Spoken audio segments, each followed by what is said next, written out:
control from Ferguson. Great turn! Oh, what a goal by Duncan Ferguson! Duncan Ferguson was football's most terrifying hard man. The Everton legend hospitalised burglars, terrorised German exchange students, and was the first footballer jailed for an on-field offence. From fights with fishermen to sex dolls in the slammer, this is the story of Duncan Disorderly. Oh, there certainly was an elbow by Ferguson, who has left David May on the floor. Welcome back to The Upshot. I'm Jack Rivlin. Zach Sweeney-Lynch is here, as ever. Hello, Jack. Hello, Zach. And we are joined by returning guest. It's Mr. Dwayne Roth. Hello, guys. How you doing? Hello, doing great. So Dwayne, listeners will recall Dwayne was the star of our Scottish Football Madness episode. It's one of our most listened to episodes ever. Did you guys know that? I didn't know that. I mean, the star of it is a big accolade. I'll take it. You know, I'll update my LinkedIn when we're finished. You and Frank McAvenny trying to smuggle gear through Glasgow Airport. But yeah, that was a big episode. If you haven't listened to it, I highly recommend it. Dwayne, have you been stopped in the supermarket by?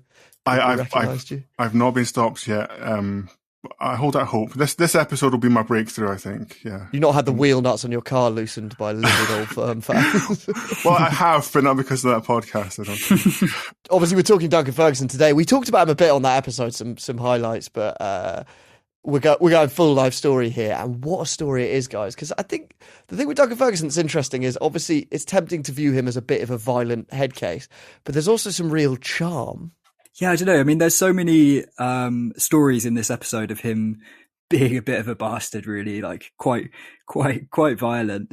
But at the same time, he's got such a sort of charm and charisma that you can't avoid liking him. And a lot of the kind of quite violent stories have quite like quirky, fun elements that just make him quite endearing, I think. Mm. Dwayne, what's his rep like in Scotland? I think he's mostly remembered for the violent stuff. Although he is doing a great job of reinventing himself as a shit manager. So I don't know if that's just to distract from the violent stuff. But yeah, I mean, I think he had a fairly indifferent playing career. If we're being completely honest about it, you know, he was very definitive of that 90s big target man, you know, hoof it up the field kind of thing. And then obviously he had his violent streak that I think most people remember for, or on and off the pitch. Yeah, I kind of think in Premier League terms, I'm a Newcastle fan. I remember when we got him being quite excited. It didn't really work out. But I think he's a bit cult hero-y. I feel like he's got quite a good reputation. Whereas I think the legend sort of overplays his actual role. I feel like he was often injured. He famously didn't play for Scotland all that much. He turned his back on the national team. But I don't think anyone at the time was like, oh, we would have won France 98 if Duncan Ferguson had played. Do people hold that against him? I think those who remember probably do a little bit. But like I said, it wasn't like it was Ronaldo that wasn't playing for us. Do you know what I mean? It was Duncan Ferguson, I think. He would have started though, I guess, for Scotland. Definitely, yeah. I mean, I was looking at the team that played England in Euro 96, and up front you had Gordon Drury, who was pretty handy, but probably not in his prime. And then John Spencer, the Chelsea striker, who's pretty fucking average. I think Duncan walks into that team. No, I think he would walk in the team, but I don't think he would be like make any material difference. I think, you know, we were quite poor across the park. I don't think he would have made a difference. Yeah, all right, we'll get a bit more into that era where he turns his back on Scotland too. But Zach, do you want to take us back to the very start? Yeah, so Duncan grew up in a suburb of Stirling in central Scotland. There's some talk that his dad was a bare knuckle fighter. I'm not entirely sure where that came from, but Duncan's school teachers actually recall him as being a pretty sweet kid. They said that he'd keep pigeons and would run home at lunchtime to feed them. So, which just doesn't really tally with the image you have of him. Yeah, although the only other person I can think of with pigeons is Mike Tyson. who's also Right. mental. Yeah, maybe there is a bit of a pattern. I don't get the whole pigeon thing in general for anyone, right? Because there's like, I'm going to say at least half a dozen people near where I live have varying pigeon coops, like loft conversions for pigeons, keep the pigeons, and you see the pigeons out flying, and I just don't understand the appeal of pigeons whatsoever. Are they different? Are they different to the pigeons in, like, you know, Trafalgar Square and Yeah, I else? think you get like show pigeons and racing pigeons and stuff, but at the end of the day, they're still pigeons, right? It's like I can't understand the appeal whatsoever. Is the appeal that they can carry messages and come back to you? Something about them flying really far and coming back? Oh, yeah, I mean, like historically they've done that, right? But I mean, what use is that? And do you not have email? Pigeons? Well, not really at the moment. Is that... It's a very weird hobby. So yeah, anyway, he joins Dundee United when he's 19, and he's living in digs at this point. Not sure if he brought his pigeons with him. But his old housemate recalls Duncan waking him up in the night before a game against Celtic, blowing cigarette smoke into his face. He's got a 6-pack of K cider. He's like popped out to the all-night garage. This is like before a game against Celtic. He actually scored the next day. So he's always getting in trouble at Dundee United. He's got a reputation as a bit of a prankster, a bit of a bully, depending on which way you want to look at it in the dressing room. There's a story of this young German kid who comes in on a week's trial one time, who I'm picturing as like Gunther from The Simpsons, the German exchange kid, quite chubby. He's like always eating chocolate. So I'm picturing this trialist, probably a little bit more athletic than Gunther. But anyway, over the course of this week, the Dundee United players make his life a misery, really. And he turns up to training every day in this like oversized burgundy suit that his parents have bought him. And on his last day, he's in the shower after training, and Duncan cuts the sleeves and the legs off his suit, cuts like the ends of his socks off, and the guy gets out of the shower and is like trying to put it on, and it all falls to pieces, and they're all in bits, which is quite mean. It's quite school bully behaviour, really. I feel like that was a bit of a staple of 90s dressing rooms, cutting up people's suits. Yeah, Crazy Gang did that as well, didn't they? Yeah, it's kind of funnier when it's to someone who's on 20 grand a week, not a young trialist. Spotty trialist from Baden-Württemberg. It's his only suit. Yeah. It's funny that the trialist was German as well, because that's actually one of Duncan's defences, I think, against a later FA charge. He claimed, like, because a lot of the violent acts were against German players, as I recall. And he suggested to his lawyer going into a hearing, he said, why did you do it? And he said, just say they were German. So I don't know if that's, I don't know if he's got some deep-seated, hatred of the Germans. Yeah, really? The 90s. Memories of the war were fresh. Yeah. Kind of. He ended up playing for Rangers, which is pretty nationalist, I guess, isn't it? Yeah. Interesting. There you go. So yeah, there's another story. So Dundee United's manager at the time was a guy called Jim McLean. They called him Wee Jim, and he orders Duncan one time to repaint the gym. I think he don't know what he was in trouble for, but Duncan goes down there with one of his teammates, and they paint "Wee Jim is a cunt" in gigantic letters across the wall of the gym. Apparently, Wee Jim was a bit of a terror, so all of the players were really frightened of him. But the only man that Wee Jim was terrified of was Duncan's dad, the bare knuckle boxer. So he's like bollocking Duncan one time and really, really going in on him. And Duncan just looks up and is like, "You talking about my family?" And Wee Jim's like, "Oh, no. And Duncan's like, "Aye, because he's in the car outside, my dad." And apparently Jim's too scared to step foot outside the training ground. It's quite useful to have that in your locker, just the threat of your dad. Yeah, you're talking about me, family. Is that a common thing to have, like youth players do routine maintenance around the kind of training ground or the football ground? I mean, I can't imagine like Lamine Yamal, in the Barcelona, academy doing that kind of stuff. Is that a thing that happens nowadays? Or I think at Dundee United it was sort of a big thing that Wee Jim got the players to do. Apparently Duncan had dug so many trenches at the training ground that his teammates gifted him a hard hat with his initials on it. What's the point of digging a trench? Do they need that? I don't know. I was thinking that drainage, possibly, yeah. Or just make a tedious task. Yeah, I think now that's been phased out in favour of like. Was it like the film Holes? What was being made to dig holes? Yeah. I think in the modern academy now you're just subject to strength and conditioning work instead. So it's all media training rather than instruction. Is that what it is? Yeah, bring it back. Yes, I reckon they'd probably rather dig a trench than do media training. Anyway, Duncan does pretty well at Dundee United. He's their top scorer in his second season there. But in 1991, Big Dunk has his first brush with the law. So he's on a night out in Stirling, where he's from, and after the night, he's waiting at a taxi rank to go home, and he gets into an argument with an off-duty policeman, and a brawl breaks out, and Duncan ends up headbutting the bloke in the face, which kind of will later become sort of his trademark move. He gets a £125 fine for this, and you think after this incident, he'd probably try and keep his head down a little bit, but 1 year later, back at the same taxi rank in Stirling, he gets into another argument, this time with a postman who supports Dundee United's hated rivals, St Johnstone.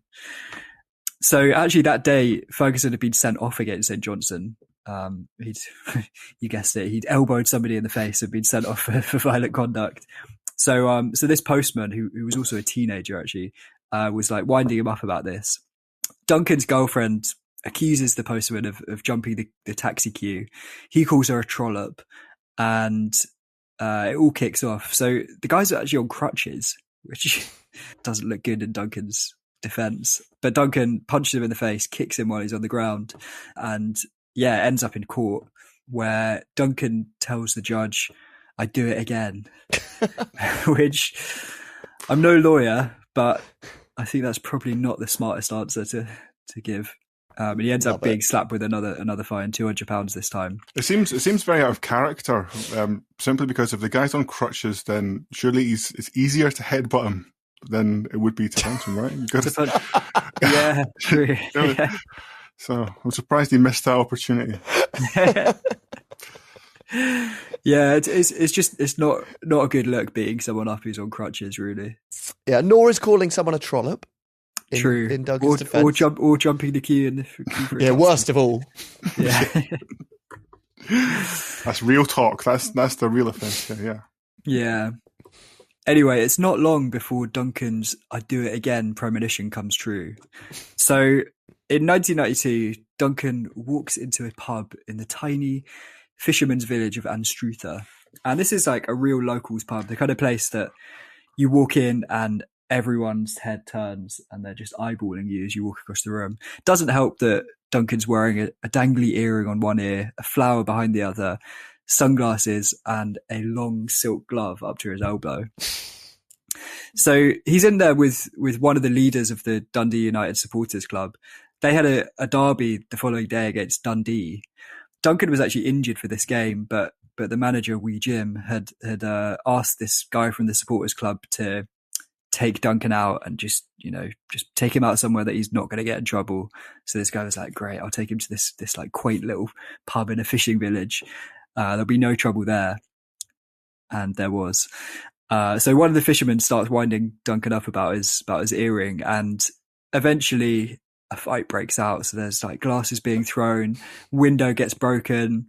Duncan ends up knocking out one of these fishermen, and they flee the scene, him and the Supporters Club guy.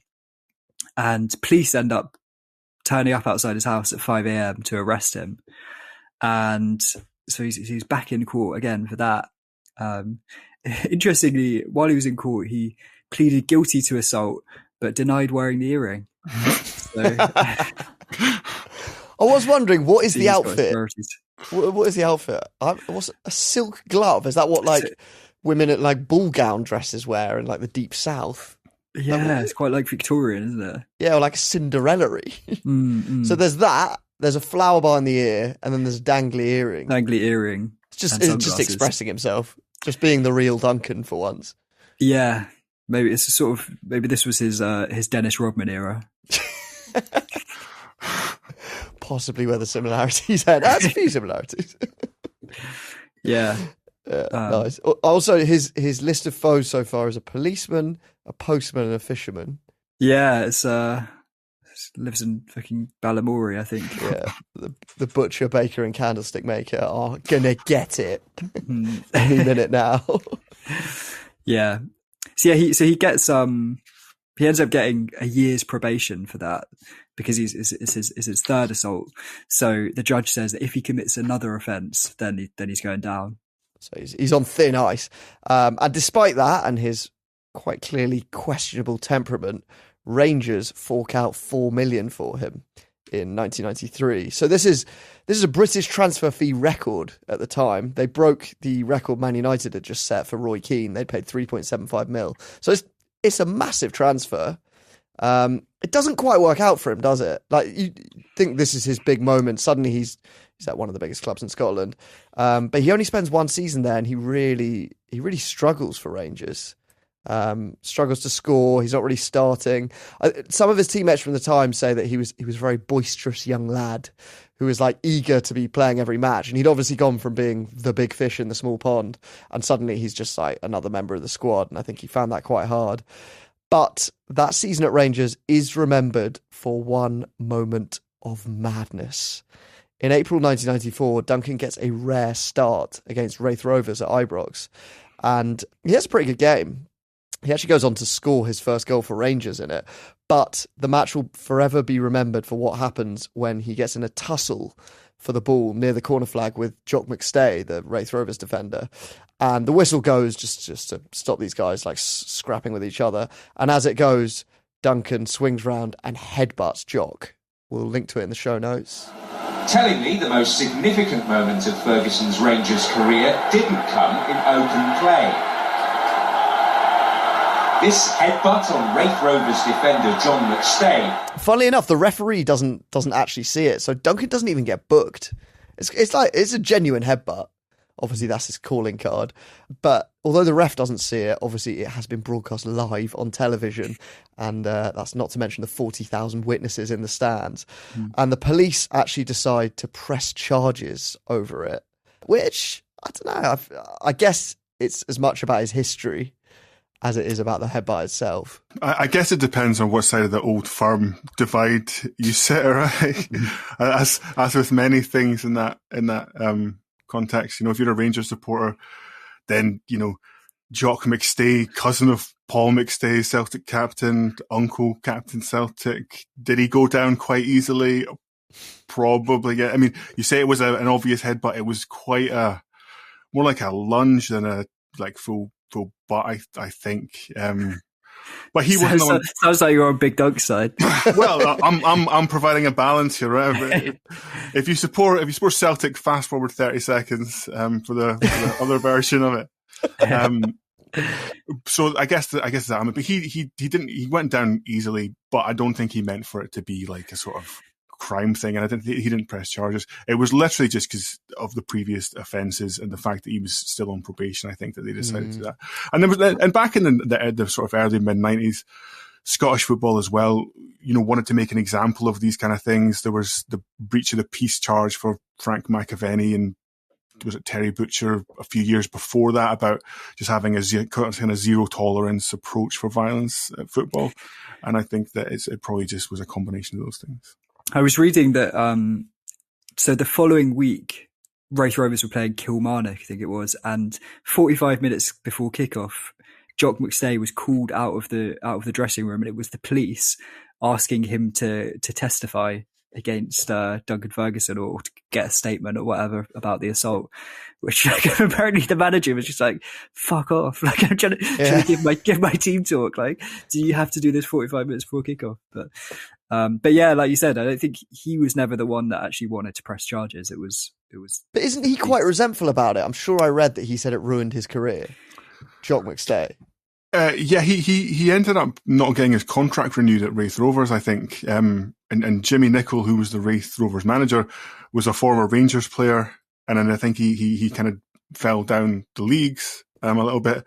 But he did end up becoming a kind of, I think, a sort of maintenance guy for Celtic. So maybe that maybe that helped in the job interview when he said that. God, you just can't escape the politics of the old firm, can you? Well, I mean, I think it depends what lens you look at it through, doesn't it? Yeah. We should say Dwayne is a Sunderland fan. You don't mind me saying that, do you? No. I mean, he's a neutral. He's Switzerland. He's Switzerland in all this. Is what I'm getting at. How come you're a Sunderland fan? I was just enjoying life one day, and I thought, what could I possibly do to stop that? And supporting Sunderland seemed to be the answer. Filled that gap. All right, back in Glasgow, the police obviously bring charges, but it actually takes ages for Duncan's assault charge to come to trial, over a year, by which point he's actually left for Everton, which we'll get to. But in the meantime, the Scottish FA give Ferguson a 12-match ban, which probably feels about right. But Duncan's absolutely fuming because he's already facing criminal charges. And apparently he says that this is double jeopardy, which I'm not sure if I completely go along with that. Like, it's probably quite normal for your employer to suspend you if you're facing criminal charges. But he says it's actually part of the reason he later refuses to play for Scotland again. And I think you said, Dwayne, he only ever gets 7 caps. And later on, as he's a bit older, on reflection, he says it's his biggest career regret. I do think it is a shame.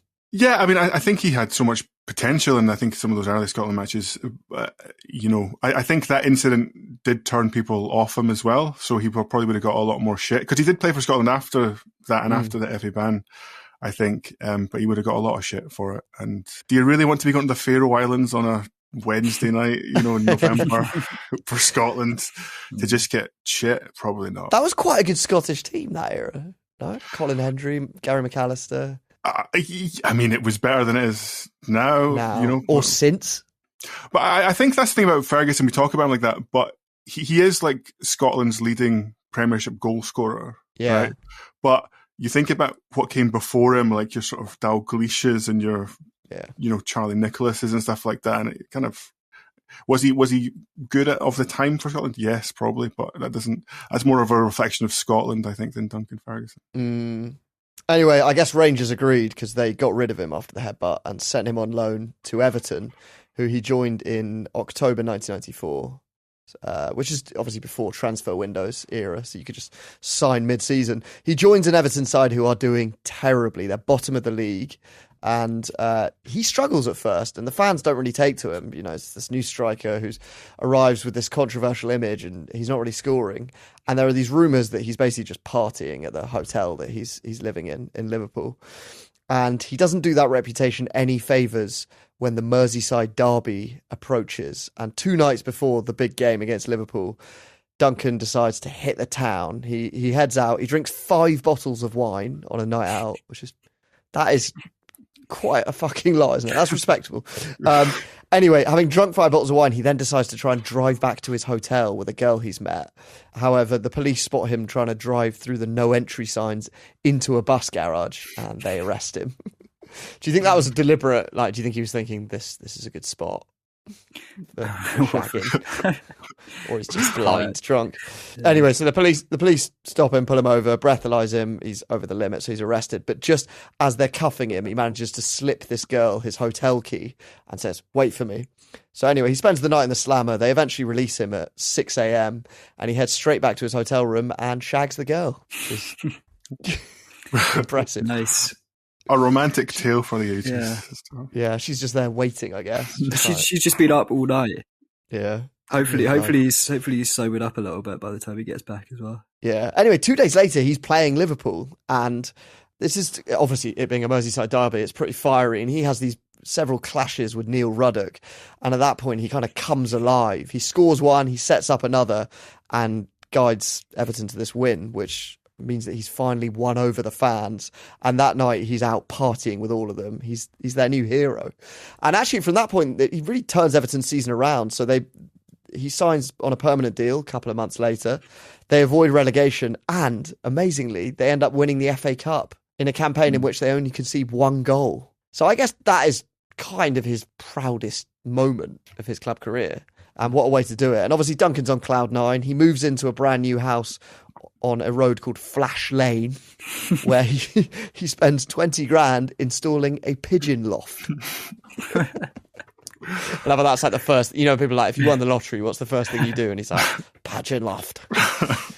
Anyway, so Duncan, he's hit the heights. He's got a permanent deal at Everton. He's a fan favourite, FA Cup winner. He's got his own pigeon loft on Flash Lane.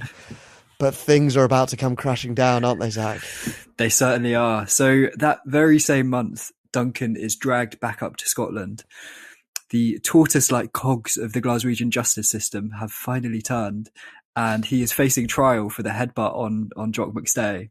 So he goes to court. It's a very high-profile trial, and he gets in front of the jury and tells them that it was an accidental clash of heads, which is clearly bollocks. Like, we've seen the video. Dwayne might disagree, I think. Yeah, if you support Celtic, fast forward to 30 seconds. The big Dunk truthers. Yeah. He's quite brazen in court in general, isn't he? Like, one time he told them he'd do it again. Yeah. One time he said, the pictures of him at this trial, he's sort of like swaggering up in his suit, like grinning at the cameras. I think he kind of thinks he's going to get away with it. But anyway, the jury don't buy his accidental clash of heads excuse. And because he's already on probation for the 3 other assaults that he'd done, he's given a 3-month jail sentence. So he's hauled straight from the court off to Glasgow's infamous Barlinnie jail. And while he's there, he gets a little bit of special treatment. He gets his own cell. He still has to shit in a bucket, though, and slop it out every morning. Just a bucket. Just a bucket, yeah. That was when you say slop it out. Where they had like some kind communal of bog. Yeah, so that was part of the routine. There was all the prisoners had to do it every morning. Yeah, there was no plumbing in the cells until like the sort of late 90s or something like that. So they had to literally do the toilet in the in this bucket and take it and empty it every day. Yeah. And if you shared a cell, I guess you would have had to share a bucket with someone. Yeah. At least, do you think you at least get your own bucket? I don't know. Maybe you have to barter for it in prison. Yeah. What have I got a cell to get my bucket? Yeah, exactly. Hopefully, just phone cards. So he's also bombarded by fan mail while he's in there, including a blow-up sex doll. So I'm picturing that, Dunk, when he unwraps this sex doll, he's probably picturing some besotted young woman, a bit like, these like weirdos who write love letters to serial killers and become obsessed with them. He's probably thinking of something like that. Turns out it was actually a Scottish pub owner who was racked with guilt. So after the Jock McStay headbutt, this pub owner had written personally to every police force in Scotland, asking them or demanding that they charge him with assault. And which obviously they eventually did, and he ended up going to jail. And this guy then read an article in the paper about how lonely Duncan Ferguson was in jail, so decided to post him a blow-up sex doll to make up for it. I would like to meet that publican. Yeah. Firstly, writing to every police force, and then the change of heart. Like, what were you expecting? Yeah. Maybe you heard about the bucket situation and was like, that's too far. It's not why. I thought he'd be rehabilitated in there. And I've also finally being like, I know what will cheer him up. Just like a PVC sex doll. PVC sex doll with a Rangers shirt. Yeah. Do you think did Duncan have no idea? He's sort of hoping it's been like sprayed with perfume by some lovely Everton fan. Lady Snickers are going to be. You must get all sorts of weird shit if you're famous in jail. Well, Wayne Rooney famously wrote to him as well in jail, didn't he? Like Rooney was 10 and he wrote to Duncan Ferguson when he was in jail. Really? Sure. Really? Yeah. And we obviously know what Rooney's like with the pen based on his notes to prostitutes. So I'd love to see what he actually wrote to him. Presumably, if a 10-year-old is writing to a prisoner, that's because his parents have encouraged it. Right? Yeah, well, you're not coming up with that idea on your own. Maybe you are. Well, no, Rooney was like Ferguson was Rooney's idol, I'm sure, right? And Rooney used to wait outside the training ground and stuff for him. I'm trying to think if Alan Shearer had been banged up, which would probably be for something fucking boring, but would I have written to him in jail? Forgot to renew his car insurance. Yeah. Driving an untaxed vehicle. I sort of imagine Rooney's letters to Duncan Ferguson. You know that Eminem song where there's like a deranged fan that gets progressively crazier and ends up driving off a bridge with a pregnant girlfriend in the boot of his car. Yeah. I imagine Rooney's like a 10-year-old version of that, just getting progressively more irate at Duncan Ferguson. I sent you the sex doll, but you still ain't been calling. Just vows to like prove that he's rubbish and become a better Everton legend than him. Yeah, fine. He must have been getting a lot of fan mail then. If we know two of them, it does also this pub landlord guy does show you that there were deranged fans before the internet. That's a good point. It's often, I don't know, you kind of think of the 90s as quite. You're kind of a little bit more like nostalgic about football fandom in a way. I don't know, also it's way more like violent hooliganism, but at the same time, I don't know, there were just like a lot of oddballs as well. Yeah, it's funnier sending sex dolls to people than just like telling someone they're finished. Calling them Penaldo. How long do you think you'd have to be inside for in a cell on your own before you were like, all right, I'm going to use the sex doll? We're talking. I mean, if you've got a sex doll in there, then pick a day when the bucket's not been filled. Because also those sex dolls, I don't think they were very lifelike. I think it's just like a sort of stag do prop. I think it would, I don't know. Well, you don't think it was like an AI sort of talking back to you early 90s version of that, no? Yeah, no, I think it would be like quite comedy. Like, however, I think ultimately you would crack. It was probably a sheep knowing Scotland. It wasn't a I was thinking it was one of those sheep ones. Still. And I think the answer to that question, if it was a sheep, would be a lot less, I think, than if it was a woman. Anyway, how long's he in for? He ends up serving half of his sentence. I think it's 44 days.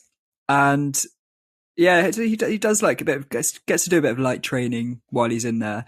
Apparently all of the prisoners were really, really after his autograph, so much so that his agent ends up bringing in like photos and cards for him to sign and hand out to his fellow prisoners. But the prison governor had to step in because they started being traded around as prison currency. He's like, I'll let you have a honk on my spice pipe. If you 2 dunks. Yeah. I'll give you a shot of this sex doll for a couple of signed cards. Yeah, how many dunks for a go? Oh god, imagine that. I bet the sex doll did do the rounds. You really don't want to be like, oh yeah, obviously you'd sell it. Yeah. Sell it for like, you clean out my bucket for the next week and you can have the sex doll. Yeah. You pimp out the sex doll. Maybe this is a very rank story that might be too rank to tell, but my flatmate is American. He used to work over the summer at these like summer residential camps that a lot of American kids go to, and he said one time he discovered that the boys at this camp had been passing around a fleshlight. Oh. So over the course of I don't know how old they were. I think like about 13 or something. And each night they'd take it in turns to have a go on this fleshlight, and he ended up having to confiscate it from these kids and just be like, "Oh my, please tell me you didn't all use this." Because also they're like 13, they were definitely not washing it out, bro. No. Someone told me that they get washed in the dishwasher, fleshlights. That's how you clean them. Another story, when I was at uni, I didn't, but my flatmate, someone I know. Yeah. No, my flatmate came down. A friend of a friend. No, this was in my house.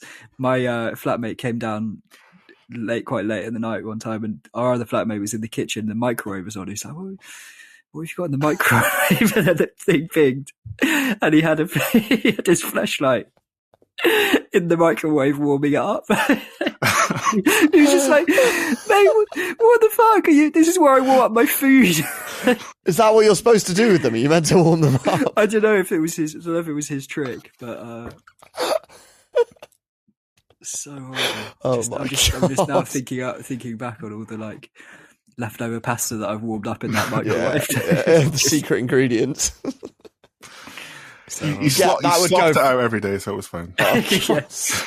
That would go for a lot of signed photos of Dunk. A warm fleshlight in prison.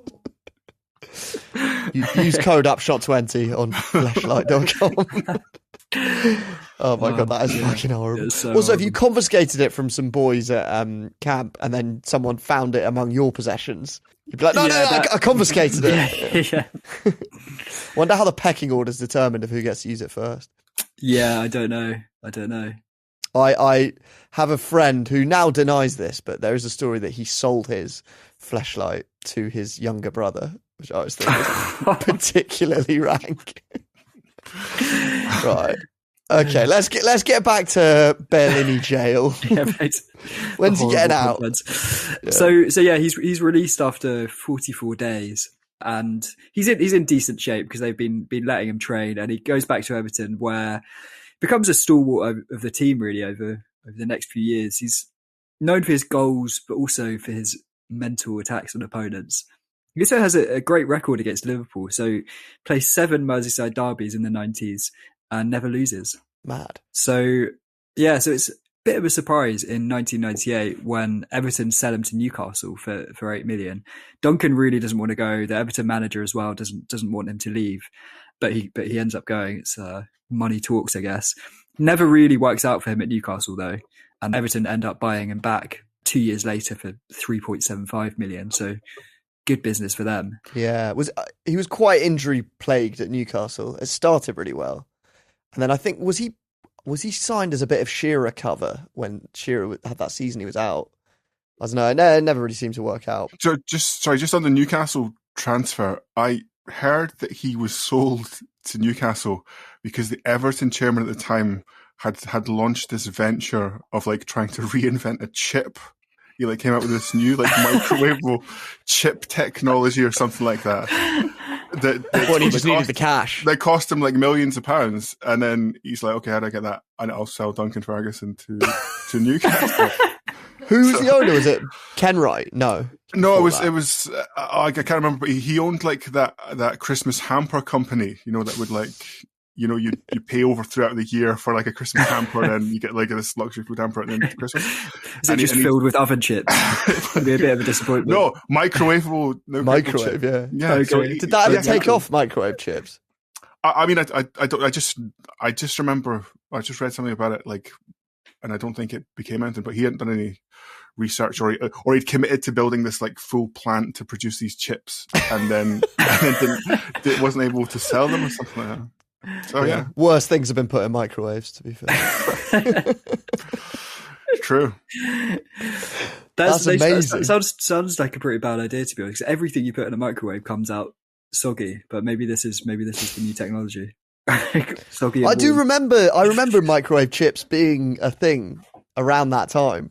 Maybe that was the same one. Maybe. Little did I know that Duncan Ferguson's move to Newcastle was paying for it. Exactly. Oh, that's great. Anyway, Everton do buy him back. I guess maybe the crinkle cut chips took off a season later. And at Everton, he gets back to doing what he does best, scoring goals and violently assaulting his opponents. So he gets a couple more red cards for violent conduct in this era. But it's not only opponents who feel his wrath. In 2001, the night before a game against Watford, Duncan is woken in the night by a commotion downstairs in his house. And he comes down to find 2 burglars trying to nick some champagne and his CD collection. And, you know, I think if it was me, I'd probably flee to the bedroom, barricade myself in and call 999. But this is Duncan Ferguson, and he confronts them. One of them manages to escape, but the other one, Duncan beats the absolute shit out of. He actually says later, "I thought I'd killed him," and he ends up having to give the bloke CPR and call an ambulance for him because he beats him up so badly. And the bloke spends 3 days in hospital. Duncan breaks a bone in his hand, and he misses 3 Everton games. And I remember this was like quite a big scandal at the time because some people were saying that Duncan was going to be prosecuted for assault, and then others were like, "Well, it's, you know, get what you deserve." Probably won't get into that one too much, but he's not charged, and his reputation spreads that he's not the sort of guy to fuck with. You think? And, well, they were just trying to steal his CDs, you say? Yeah, that was. Well, that was worth something back then, wasn't it? They were £10 each. I guess, yeah. What's the evidence collection? Lighthouse Family, definitely. I think. Yeah, real gentle, soulful stuff. Yeah. Yeah. Yeah, I guess what were you thinking? Why they're not nicking the telly or the hi-fi? Yeah, because I also read somewhere that they claimed in court that they were just Everton fans who had been like bit drunk on a night out, and one of them had been like, "Oh, yeah, that's Duncan Ferguson's house," and had then sort of decided to climb in just to have a little nosy round, and ended up getting hospitalised by their hero. Nearly died. Yeah. I do think it's kind of fair enough. And also I was watching an interview with him and he said he had a 3-month-old baby in the house at the time. So like, protective instincts kick in. You'd think though, after that story was big news. And you think after that burglars would probably give Duncan's gaff on Flash Lane a bit of a wide berth. But exactly 2 years later, Duncan once again hears a commotion downstairs. And it's another burglar he catches. This time it's a bloke trying to nick booze out of his garden shed. You're right, it is always quite like small beer targets. It's not a rival pigeon trainer trying to steal his flock. Yeah, I heard the door of the loft going. Anyway, this time this burglar's a little bit more prepared. And when Duncan comes for him, the bloke swings a vodka bottle at him and tries to attack him with it. But Duncan's too fast for him and he breaks the bloke's jaw and knocks 3 of his teeth out. So it's very much two from two for Duncan Ferguson against the burglars. Yeah, it's quite unusual to have that happen to you twice. Yeah, I guess when you live on Flash Lane, you're sort of asking for it, really. And you got those prize pigeons. Yeah. Anyway, back on the pitch, he stays at Everton for the rest of his career. He retires in 2006. He finishes, as you said, Dwayne, he's the highest scoring Scottish player in Premier League history. That is, as you say, that's slightly using the old Premier League post-93 technique to massage the figures. But still, it's a good record. Anyway, Duncan's other great accolade is that he holds the joint record for most red cards. 8. Joint with Patrick Vieira and Richard Dunn. Richard Dunn's also top for own goals. So that's quite the record he's got there. I think after retirement, actually, like his career ended in quite a strange way. He wanted to stay at Everton, but they didn't offer him a new contract, and he had a lot of offers from other clubs, but he just decided to pack it all in there and then. And he actually moved to Mallorca for 5 years with his family, which is kind of unexpected, but I guess it's a lovely place. Obviously, he then returns to Everton as a coach, first under David Moyes, and then he does a bit of a caretaker stint, doesn't he? Is that post Ancelotti? I think he does it. He's like assistant manager to Ancelotti and Benitez, and I think he fills in before Ancelotti. Yeah. As and he does really well, I remember. Manager. I mean, it was only a few games. It's while he's assistant manager at Everton, he becomes quite close to a lot of the youth players. He's pretty popular, but he does still have a bit of the old dunk about him. And at one point, he is asked to record a message for a schoolboy who's been slacking off in his lessons at school. And this is the message that Duncan records. Hey, young Tom. You're right, son. It's Duncan Ferguson here from Everton Football Club. I just wanted to wish you all the best, pal. Your teacher, old Tom, has told me you've been fucking slacking off a wee bit in your photography. Is that right? We can't be having that, mate. You better get your finger out, alright, and make sure that you get the fucking results. And if you get the results right and you stick in, I'll come and see you. Alright? I'll take you for a bit of lunch, or I'll come to your house or something, eh? We'll sit down and have a wee chat. Is that alright, mate? So you make sure you stick in, eh? Come on, don't fuck the job up. Alright, mate? Stick in, son. God bless the big dunk. Take care. It's like simultaneously very sweet, but also very menacing. Yeah, exactly. And when he's like, I might come and have a bit of dinner with you, it's like, do I want that? Is it a threat? It's weird as well, because he's like, is it me or has he had Botox? Have you noticed his face is kind of quite smooth for his age around the eyes? There's something like a bit Ken doll about him. Yeah, I don't know. That's what Nights with the Sex Doll would do for you. I love the way it's a photography course as well. That's prompting him the sort of action as if that's the line. It's like, never mind your maths and your English, sticking at that photography course. Yeah, don't make the mistake I did of neglecting photography. Don't want to end up in jail like I did. Anyway, after that, obviously it doesn't work out from Everton, and he heads to Forest Green, Britain's first eco club, run by slightly mad millionaire and climate warrior Dale Vince. So it's like the vibe at Forest Green is like it's fully vegan. I'm not exactly sure what else makes it an eco club. I think they're like very committed to having zero carbon footprint. All quite admirable stuff. It's a bit of a turnaround for Duncan, who's gone from nutting coppers to nibbling tofu fritters and carping on about carbon credits. He does some quite good videos of him like eating a like Beyond Meat burger and explaining why we all need to like do our bit for the planet. Unfortunately, all this might be a bit of a distraction because on the pitch it's a disaster for Duncan. He joins in January 23, wins one game in 18, and Forest Green are relegated. Bit of a disaster. And he's now managing Inverness Caledonian Thistle, who are apparently they're in such financial difficulties that he's actually working for free at the moment, which is quite admirable. I don't think they're doing that well though, are they? No, they're doing quite badly, I think. Like bottom of the league, second bottom of the league, but there is a lot of financial stuff going on and a lot of issues with it. I'm not sure that a multi-millionaire working for free is admirable in that context. Is he also just working for free because nobody will employ him? Well, there's that. There's also, I think his son plays for Cali Thistle as well, so there's maybe he does. Nepo type stuff going It's on. weird because do you remember when he did the caretaker for Everton? They won and it looked quite good. Maybe just the old new manager bounce. Maybe.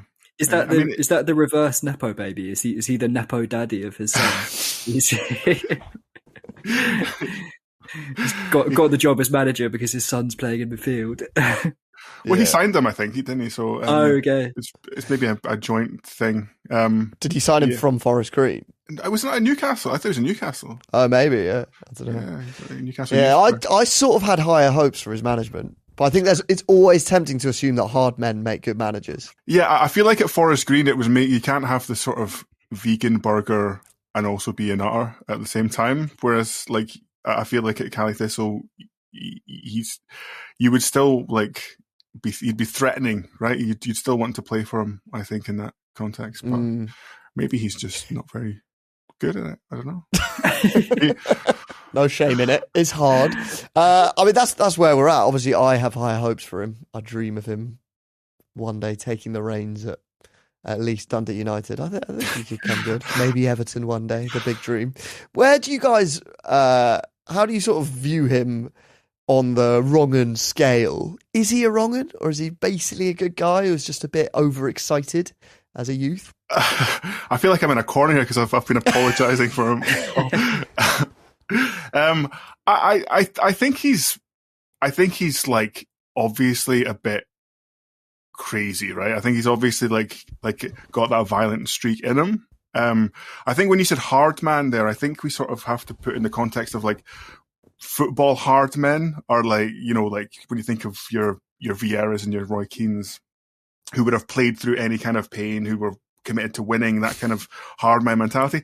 He didn't really have that. I feel like there was like his injuries were like, oh, I've got a toe injury, I can't play. You know, he broke his finger with the burglar or something like that. I feel like that's not a reason not to play, right? Sorry, are you calling him a pussy for fighting two burglars? Well, no, I'm saying like, you know, I can't imagine if Roy Keane broke his hand, he wouldn't be playing the next week, right? In that kind of hard man context. I do think he had obviously a very violent streak that, and I feel like you're judging. Would you say that to his face? Well, I mean, yeah. Maybe now over a tofu fritter. Yeah, exactly. Yeah. He's got the flower behind his ear. Yeah. Wrong end, no. Red mist kind of rage thing, yes. That's interesting, actually. It's like, is the hard man supposed to be a bit more of a like complete package? I view it that way. I must say, I don't think that just like you wouldn't call Joey Barton a hard man of football, right? But you'd call him a bit of a psycho. And I think I would call him a hard man because he did put in like really aggressive challenges and stuff. Well, he was often injured as well. Yeah. Okay, hard man, no. Wrong and no, but nutcase, yes, is where you're going with that. yeah. That's how I'd. That was my assessment. This weird categorizing reminds me of, do you remember the guy Michael Carroll? He won the lottery. He was a bin man. He won the lottery and then he spent all the money. Do you remember him? He was like a tabloid obsession in the sort of early noughties when the tabloids were like really kind of like classist and obsessed with chavs, and they called him King of the Chavs because he won the lottery and he bought this like ridiculous mansion where he had these mad parties, and he blew all the money within like, I don't know, 2 years. He blew all the money, and then he said, I'm actually happier now. Anyway, I remember during the like peak of his infamy that on ITV they held like a special, like a news special, and it was like a mock courtroom, and there was a jury, and the title of it was Michael Carroll, bad or sad? and this like citizens jury had to decide. They had to like pass verdict on whether Michael Carroll was bad or sad, and there were like blokes in judges' wigs like making the case for either bad or sad. And it's a bit like our like wrong'un or hardman thing. It's like they're not even really opposites. Yeah. No. Just like completely arbitrary categories. I think bad or sad. I'd say mad or bad. Mad. I think Yeah, mad, bad or sad. He's definitely mad. I actually think mad, bad or sad kind of captures the three categories of the upshot quite well. Yeah. The Venn diagram of mad, bad or sad. Where does he kind of sit? Get your barrister's wig on for Katie Price. Yeah. I think I mean definitely mad. I think he's clearly like mellowed out a lot in his old age, but in his pomp he was clearly a bit, he had quite a bit bad. Yeah, he definitely had like a violent streak, and I don't know, probably he sort of as a wealthy, successful footballer, he sort of had the privilege to be able to mellow out and be viewed as a like nice, like charming guy, which probably if he hadn't been like incredibly successful and had done a lot of those bad things, then he probably wouldn't have had that sort of courtely from people. So wasn't he a bit of a cheeky charmer at times? Yeah, I don't think he's a bad person. I think I really like him. I think he's funny and charismatic and like passionate. But yeah. To be fair, Reggie Cray was a cheeky charmer at times. It's probably not saying much, is it? Yeah, I mean, Osama bin Laden was very charismatic too, wasn't he? Yeah. All right. Well, I certainly don't think Duncan Ferguson's a psychopath. I think I'm going with charming, cheeky chappy who was a bit boisterous in his youth and wouldn't like to be a fisherman who just insulted him. All right. Well, Dwayne, thanks a lot. Thanks for having me, guys. Pleasure as always. I'm hoping this time that your appearance will lead to you being confronted in the supermarket by Jock McStay's brother. just hopefully not by Duncan Ferguson himself. I think that would. You did say you could take him. You said I didn't. You said those burglars are fucking pussies, and so is he. I said I'd say it to his face, based on his. I didn't say I could take him if he's listening. If he's not listening, then I probably could take him. But you vegan pussy. That's Duncan, not you. All right, well, thanks a lot, Dwayne. We'll have you on again. Appreciate it. No, thank you, guys. As always. It's been a lot of fun. Thank you, Zach. Thank you. And thanks for listening.